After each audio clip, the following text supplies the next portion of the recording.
Bueno, bienvenidos y bienvenida, Tania, a Tanque de Ideas del Proyecto Orinoco. Tania Delgado, socióloga, profesora de sociología. También nos acompañaba Víctor Álvarez, economista, profesor, hombre de vida pública y de debates. Manuel Sutherland, economista también.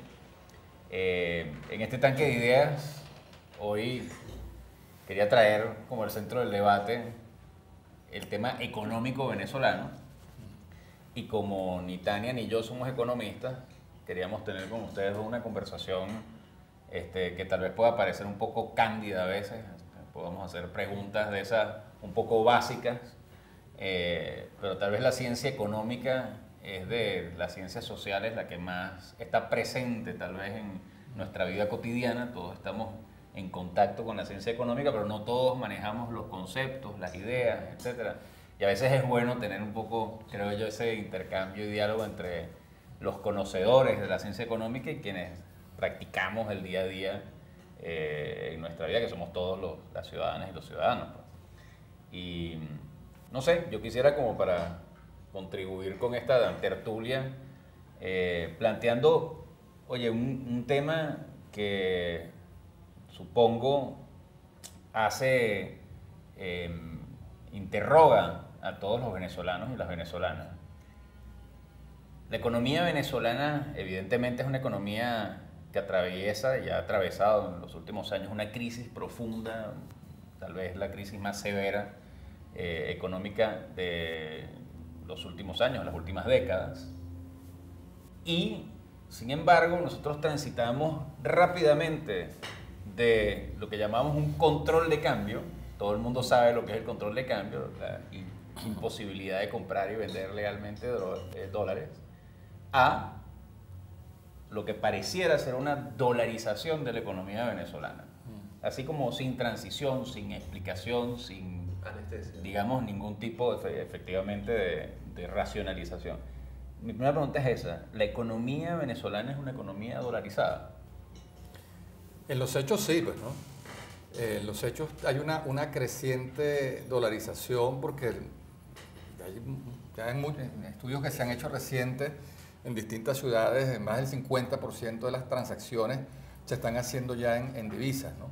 Lo que no es una política oficial, ¿no? Porque aquí habría que distinguir entre la dolarización oficial, cuando la autoridad monetaria de un país, en este caso el Banco Central de Venezuela y el gobierno, deciden sustituir la moneda nacional por el dólar. Entonces le dicen a todos los ciudadanos: mire, por cada 70.000 bolívares que ustedes tengan, le vamos a dar $1.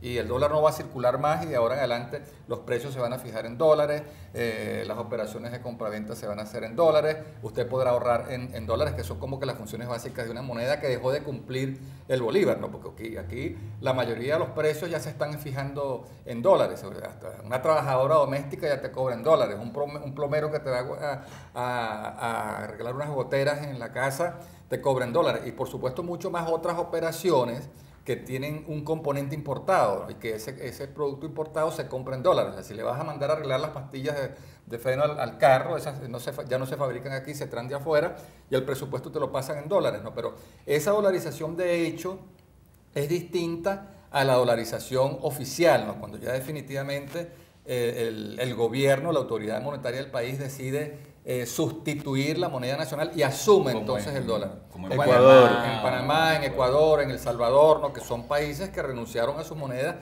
Los bancos centrales de esos países dejaron de emitir moneda, dejaron de imprimir billetes o de acuñar moneda, y sencillamente asumieron la moneda de otro país, en este caso la de Estados Unidos, como su moneda. No hemos llegado a eso. Ahora, en Venezuela, ciertamente el gobierno ha venido dando pasos para profundizar y ampliar la cobertura de la dolarización con el desmantelamiento del control de cambios. Aquí se eliminó la ley de ilícitos cambiarios, que convertía en un delito prácticamente a hablar de cuánto costaba el dólar paralelo. Es decir, si esa ley estuviese vigente todavía, no podríamos decir cuál era el precio, porque podíamos ir presos, pues, ¿no? Bueno, esa ley se eliminó. Se sustituyeron 39 convenios cambiarios y fue reemplazado por el convenio cambiario número 1, que permite la libre convertibilidad de la moneda en todo el territorio nacional. el CENIA sacó una providencia donde autoriza la facturación en divisas. También el Banco Central tomó una serie de resoluciones, vale mencionar aquí dos, una a través de la cual le autoriza a la banca privada a abrir mesas de cambio para que los privados hagan sus operaciones de compra-venta de divisas y ya no tengan que pasar obligatoriamente por el Banco Central como hacían antes. Pues. ¿Los empresarios o los ciudadanos? ¿Un ciudadano puede ir al banco y participar en esa mesa? En teoría sí, el marco legal en teoría sí permite eso. Lo que pasa es que no hay suficientes divisas todavía como para que uno vaya a un banco, a una taquilla y decir, mira, yo voy a viajar a México y necesito comprar $1,000. Esa oferta no la hay y por eso bueno, sigue funcionando un mercado paralelo que es donde la gente resuelve esas necesidades de divisas. Pero hay un proceso de dolarización en marcha, aunque no sea oficial. Sí, bueno, yo creo que habría que empezar a hablar sobre la crisis que tú mismo dijiste al inicio. Venezuela es el 9º país en crisis más fuerte en la historia en los últimos 70 años. En los últimos 70 años ha habido solo 8 países que han tenido una crisis tan horrible como la que ha tenido Venezuela. ¿Qué es una crisis económica? O sea, cuando dices hay 9 países, ¿qué quiere decir eso? ¿Qué fue lo que cayó? ¿Qué fue lo el PIB. El PIB. Claro. Producto Interno Bruto. Interno Bruto, que sí. eso es el tamaño de la economía. Es correcto. Es toda la producción que se realiza en un periodo determinado. Okay. Y esa producción en Venezuela ha caído desde el 2013 hasta acá en casi 68%, de acuerdo a las estimaciones más moderadas. Fíjate que el último dato del PIB que tenemos es primer trimestre de 2019 y si nosotros más o menos pensamos que la economía se comportó de una manera similar en todo el 2019 al primer trimestre, estaríamos hablando de una caída de 68% del PIB. Imagínate una persona que pesa 100 kilos y luego la ves y pesa 32 kilos. Es una destrucción total de la economía. ¿El tamaño de la economía venezolana antes de caer se comparaba, por ejemplo, con qué país? Bueno, Venezuela estaba en su mejor momento como el 4º país en América Latina. Colombia, después Argentina. Era más grande que Colombia, era más grande que Perú, era más grande que Chile y lamentablemente ahora somos casi del tamaño de Bolivia. Hay un dato muy interesante, por ejemplo, en términos económicos, evidentemente. Claro. No en términos territoriales. Por ejemplo, en el año 98, la economía venezolana se podía calcular más o menos en $90.000 millones como PIB, como producción general. Ahora, si la economía ha caído 50% del 98 para acá, que son los cálculos que más o menos se tienen estimados, estamos hablando de una economía de $45.000 millones. Esa economía de $45.000 millones es apenas $5.000 millones más grande que la economía boliviana, que es un país o era uno de los países más pobres del mundo, y es 20.000 o casi 15.000 millones de dólares más pequeña que la economía uruguaya, que tiene apenas 3 millones de habitantes. Entonces, en esa monumental crisis que hemos tenido, el bolívar ha sido la expresión de la destrucción de la economía. No es el culpable, sino es un síntoma de esa destrucción generalizada y la hiperinflación es solamente una muestra que Venezuela no puede seguir como está. Ahora yo me hago una pregunta. Ustedes han hablado de la dolarización como el resultado de un proceso básicamente de despenalización del uso de la divisa una vez superado el momento del control de cambio o una vez que se transforma la política cambiaria. Y luego, como resultado, digamos, el síntoma también de una crisis que tiene que ver con la caída del PIB y entonces la disminución de la economía venezolana. Pero hay otros factores que parecen haber influido significativamente en la dolarización, porque antes de la despenalización, de hecho, había un montón de transacciones económicas que ya se daban, de hecho, en divisas, aunque eso fuera en el mercado paralelo, en el mercado negro, se diera de manera al margen, digamos, de la legalidad. Y entre ellas está, digamos, una presión, llamémoslo presión por utilizar un término neutro, que se ejerció desde Colombia, básicamente, contra la moneda. Recordemos que no hace muchos meses todavía había una sustracción sistemática del papel moneda que se vendía en el territorio colombiano porque permitía la triangulación del cambio una vez que además, hace varios años también, en Colombia se permitió un tipo de cambio específico para la frontera. De allí que se comenzó a hablar del dólar Cúcuta, que era el precio que se obtenía en ese sistema cambiario. Lo que quiero decir y lo que quiero preguntar entonces es qué efecto tiene, por ejemplo, este hecho, digamos, estas circunstancias asociadas a niveles de conflictividad política, pero que también tienen una intencionalidad. Digamos, eso no es un fenómeno que me parezca espontáneo, no sé, desde su mirada económica, pero tengo tendencia a pensar que los hechos económicos son hechos políticos y que son hechos sociales. Es decir, no están desprovistos de una intencionalidad, no están desprovistos de objetivos que a veces trascienden la transacción de bienes y servicios y que tienen intencionalidades de otro corte. Sí. Uno pudiera distinguir, ¿no? Factores causales de la dolarización de unos factores propagadores, ¿no? Que aceleran el fenómeno, ¿no? Dentro de los factores causales, ¿cuáles pudiéramos mencionar? ¿Cuándo una economía se dolariza? ¿Cuándo la gente de un país deja de utilizar su moneda y asume el dólar?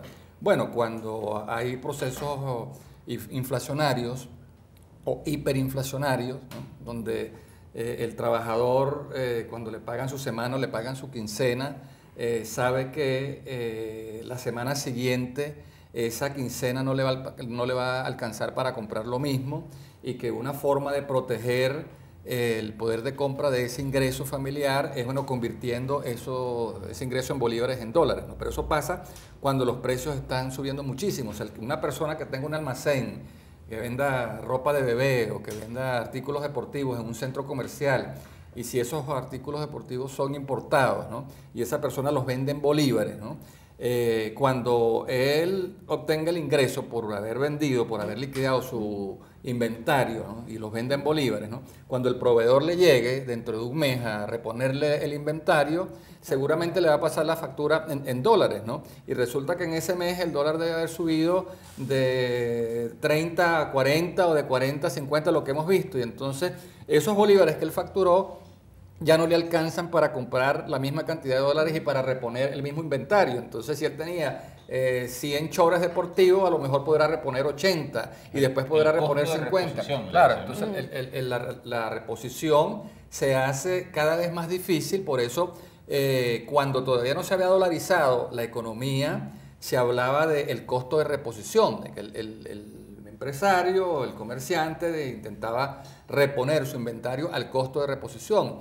Las autoridades penalizaban eso, sobre todo en aquellos sectores que recibían dólares preferenciales, porque se decía, bueno, si yo te estoy dando dólares a 2.15, porque aquí, aunque no lo recordemos, el dólar llegó a costar 2 bolívares con 15 céntimos, y después costó 4.30, no costó 70.000 bolívares. 60, ¿no? 260. 1.600 bolívares, que fue cuando se hizo la conversión. Pero entonces, en esos procesos hiperinflacionarios, entonces la moneda va perdiendo sus funciones. O sea, una moneda en cualquier país sirve para 3 cosas, ¿no? Una es para poder medir los precios. ¿Cuánto cuesta ese kilo de aguacates? Bueno, cuesta tantos bolívares, ¿verdad? ¿Cuánto cuesta esa camisa? Cuesta tantos bolívares. Entonces, esa es una función de una moneda, medir los precios. Otra función de una moneda es facilitar las operaciones de compraventa. Entonces, bueno, me cuesta 30 bolívares, yo le pago 30 bolívares y me da el aguacate o el bien. Y otra función es para ahorrar, ¿no? O sea, una reserva de valor, ¿no? ¿Ya? Cuando la hiperinflación hace que los precios se midan es en dólares y ya no en bolívares. Cuando la operación de compraventa se concreta no en bolívares, sino en dólares. Cuando la gente dejó de ahorrar en bolívares porque sabe que eso se vuelve en cubitos de hielos que la inflación derrite, entonces ya prácticamente la moneda nacional no funciona, ya no sirve para esas operaciones, y es cuando tiende a ser sustituida entonces por otra moneda, en este caso el dólar. Pero entonces el principal factor causal es en este caso la hiperinflación. Entonces hay todo este tipo de cosas también que ocurren, ¿no? Que tienden a entonces agravar el problema. Por ejemplo, lo que pasó con Colombia, porque si bien es cierto, el gobierno fijaba una tasa de cambio oficial, por ejemplo, de 2.15, resulta que había otro mercado que decía, no, el dólar no cuesta 2.15, cuesta 5 bolívares. Y entonces cuando ibas a Cúcuta a cambiar a comprar dólares, el cambista te decía, no, yo no te voy a vender el dólar a 2.15, que es la tasa de cambio que fijó tu gobierno. Yo te vendo el dólar a la tasa de cambio de aquí. Y como el Banco de la República Colombiana no siguió la tasa oficial venezolana, sino que aprobó una resolución donde le permitía a los cambistas en la frontera fijar su tasa de cambio, entonces eso creó una distorsión. Y surgió entonces otro tipo de cambio llamado dólar Cúcuta, que entonces empezó a regir aquí para la fijación de los precios. Entonces, incluso el que recibía dólares preferenciales de petrodólares, ¿verdad?, que el gobierno se los vendía muy barato, a 2.15 o 4.30, cuando él iba a fijar el precio de venta, no lo fijaba con base en 2.15, sino lo fijaba con base en el precio de Cúcuta. Entonces, si el precio de Cúcuta decía, no, cuesta 5, entonces él esa medicina que compraba con dólares preferenciales, el precio de venta al público no lo fijaba con base en 2.15, sino en 5. Entonces, se fue distorsionando la economía hasta que finalmente desembocamos bueno, en este aunque de hecho creo que ahora tenemos. El proceso de cambio era la extracción del papel moneda venezolano, que se cambiaba por pesos, y de pesos a dólares el cambio era mucho más favorable. Había una triangulación allí del cambio en las operaciones que se hacían en Colombia. También, y hubo jugadas de otro tipo, ¿no? Porque también hubo jugadas para dejar sin billetes la circulación venezolana. Pues entonces veíamos cómo se compraban billetes y cuántas veces no se detuvieron en las alcabalas. Se compraba efectivo. Claro, se compraba el efectivo. Y cuántas veces no se detuvieron en las alcabalas carros. ¿El papel vale más que la denominación del papel moneda? ¿O no? Claro, por eso se convierte en una mercancía. Por eso es que en Venezuela nunca hubo falsificadores de billetes, porque a un falsificador de un billete de 500 bolívares la falsificación le salía de 1.200. Entonces no era negocio para él falsificar el billetes. billete de 100, el que la gente llama el inmortal, duro de matar, etcétera, etcétera, valía 0,10 centavos de dólar en su fabricación. Era un billete que cuando se realizó... Es decir, más de 100 bolívares. Mucho más, claro. Porque cuando se realizó ese billete 2007-2008, se mandó a encargar, ese billete tenía los mismos códigos de seguridad o incluso mayores que el billete de $100. Y cuando ese billete sale, ese billete costaba al mercado paralelo casi $40 por cada billete marrón de 100. Es de recordar que de ese billete se hicieron 6.800 millones de piezas y que es una de las destrucciones de dinero más importantes que he visto en los últimos años y es un desastre monetario sin precedentes. Yo creo que mucha gente se apropió de ese billete para lavarlo, reciclarlo, hacer cosas y lamentablemente al gobierno se le fue de las manos la institución monetaria. Ahora, ustedes mencionaron algo, y me permite conectar con lo que la intervención de Tania. Hablamos de renta, porque la economía venezolana al parecer tiene eso de peculiar. Bueno, para nosotros los venezolanos es tal vez muy común hablar de renta, pero el hecho de que seamos un país históricamente productor y sobre todo exportador de petróleo, que el petróleo sea esencialmente propiedad pública y entonces que la exportación de petróleo genere esa renta, que se llama, ese ingreso de dólares que caen en manos del sector público, es esencialmente el Estado, el gobierno, por decirlo de alguna manera, el que trae dólares al país.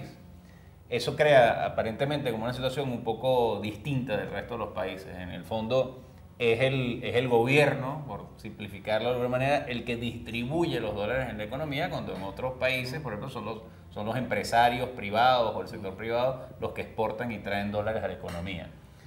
Y en ese sentido, hay como de nuevo, ese debate dentro de la economía venezolana acerca de, bueno, si es correcto, de alguna forma, que el gobierno, el Estado, el sector público, le distribuya, le entregue, ¿no?, esos dólares al sector privado. Eso por una parte. Entre otras cosas, para importar bienes y servicios, para importar cosas, ¿no? Y en Venezuela durante mucho tiempo fue fácil, ¿no?, importar un montón de cosas más bien que producirlas. Era muy barato hacerlo y había mucha disponibilidad de eso. ¿Creen ustedes que, y eso de alguna manera de esta forma un poco simplista en la que la estoy poniendo, describe la economía llamada rentística, ¿no? De traída de dólares del exterior por el Estado y distribución al sector privado, muchas importaciones. Eso con la crisis económica, con la caída de la producción petrolera, la caída relativa de los precios del petróleo ahora, digamos, tras un periodo de precios bajos se volvieron a equilibrar. Ese carácter rentístico se acabó, se terminó, o esto es, digamos, un episodio temporal. ¿Qué piensan ustedes? Se acabó, pero puede reaparecer. Se acabó porque puede reaparecer. Se acabó porque, bueno, porque Venezuela ya no está vendiendo, PDVSA ya no está vendiendo 3.300.000 barriles de petróleo diarios a $100 o a $120 como lo llegó a vender en un determinado momento. En estos momentos la producción de petrolera está en 500.000, en 600.000 barriles, y no se venden ya a 120 o a 140, sino se venden a 60. Entonces eso quiere decir que el ingreso ha caído a un 25% de lo que fue en su mejor momento. Entonces ese torrente de petrodólares que le entraba al país, ese caudal de petrodólares, cuyo principal perceptor era el Estado venezolano, porque en Venezuela, a diferencia de otros países, el Estado es el dueño de las riquezas del subsuelo, y entonces eso le daba el privilegio de ser el perceptor directo de la renta, y le daba la posibilidad al Estado y al gobierno de definir unilateralmente el precio al cual iba a vender ese dólar derivado de ese ingreso rentista. No es como en otros países. 15, 4, claro, 30, 15, 6, 30. No es como en otros países donde el precio de la divisa expresa los niveles de productividad y de competitividad internacional de su producción agrícola, de su producción industrial, ¿no? Porque ¿qué le interesa a un productor del campo venezolano? Bueno, que esos melones que está vendiendo, si los coloca en las islas del Caribe, a ese productor agropecuario o agrícola le interesa que por cada dólar le den la mayor cantidad de bolívares, para que entonces con esa masa de bolívares pueda pagar la nómina, los servicios, los costos domésticos. Pero cuando el gobierno unilateralmente le dice al exportador de melones, mira, por cada dólar que tú traigas al país yo te voy a dar es 2.15, a lo mejor él para poder exportar ese melón tuvo que gastar 10 bolívares. Entonces no les es negocio hacer un esfuerzo de 10 bolívares, ¿verdad? Vender el melón en $1, y luego entonces el Estado apenas le reconoce 2.15. Entonces por eso es que en Venezuela nunca ha habido un sector exportador, entre otras cosas por ese sesgo antiexportador de la manera unilateral y arbitraria como se definió el precio de la divisa con base en la productividad de la industria petrolera, más no con base en la productividad de la industria agrícola, del sector agrícola e industrial.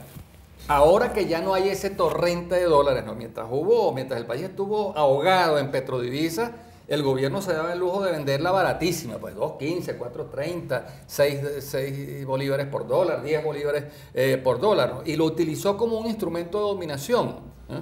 Porque entonces el Estado, el gobierno, repartía las divisas preferentemente a quien era un incondicional, o con la asignación de divisas podía comprar a los vacilantes, ¿no? A los que estaban dubitativos, o incluso podía penalizar a sus adversarios. Entonces, al final de cuentas, el manejo de la distribución... A lo largo de la historia petrolera. A lo largo de la historia, o sea, desde que apareció el petróleo en la vida nacional, recordemos que aquí hubo en la época de la Cuarta República, gobiernos que no le daban dinero a periódicos para que compraran el papel periódico porque eran críticos al gobierno. Y eso se repitió también en la Quinta República. O sea, eso ha sido quizás una de las patologías de la Venezuela rentista, pues uno de los males, que el gobierno de turno ha utilizado la distribución de la renta petrolera como un mecanismo de dominación. Entonces, ahora que ya no hay tantos petrodólares, ahora que más bien lo que hay es escasez, entonces se desmontó todo el control de cambio, se eliminaron los convenios cambiarios, las providencias, las leyes, porque entonces ahora al gobierno lo que le interesa es que sean los privados los que traigan su plata de afuera, la que depositaron, ¿no? Y que están en cuentas internacionales, o para que surja un sector exportador. Entonces, para que ese productor de melones ahora ya no venda su dólar a 2.15, sino lo pueda vender a 70.000. Y entonces, claro, hoy en día el contexto es totalmente distinto, y ya no podemos decir que estamos en un estado rentista o una sociedad rentista, porque ya no hay renta que repartir. Ahora sí, si queremos divisas, bueno, hay que bregarlas, hay que trabajarlas, hay que sudarlas, hay que exportar, vender afuera cosas, para que se generen esas divisas que antes las ponía la renta petrolera. Pero ya el petróleo no está poniendo los dólares que antes ponía. Ahora, y Yo no sé, pero me da la impresión de que hay un elemento en tu respuesta anterior y que se me confirma en esta respuesta ahora. Cuando tú señalas, bueno, el gobierno pechó, dominó, ejerció presión sobre los privados, sobre los capitales privados, a través de la distribución de divisas, la percepción desde el sentido común es que capitales que no son sospechosos de haber sido chavistas en tiempos del comandante Chávez, transnacionales, Procter & Gamble, Lorenzo Mendoza entre los nacionales, etcétera, no le faltó plata.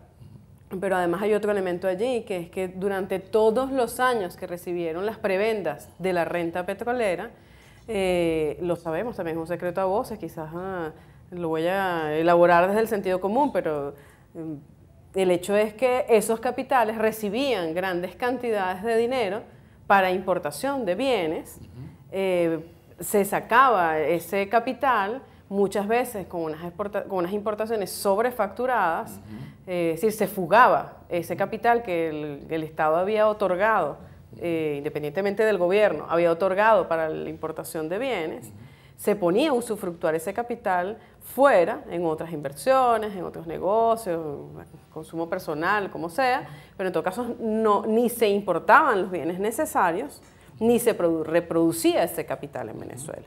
Y digo, de nuevo, no son capitales que hayan sido sospechosos de haber apoyado la revolución bolivariana en los tiempos del comandante Chávez, en tiempos de control de cambio, por cierto, ¿no?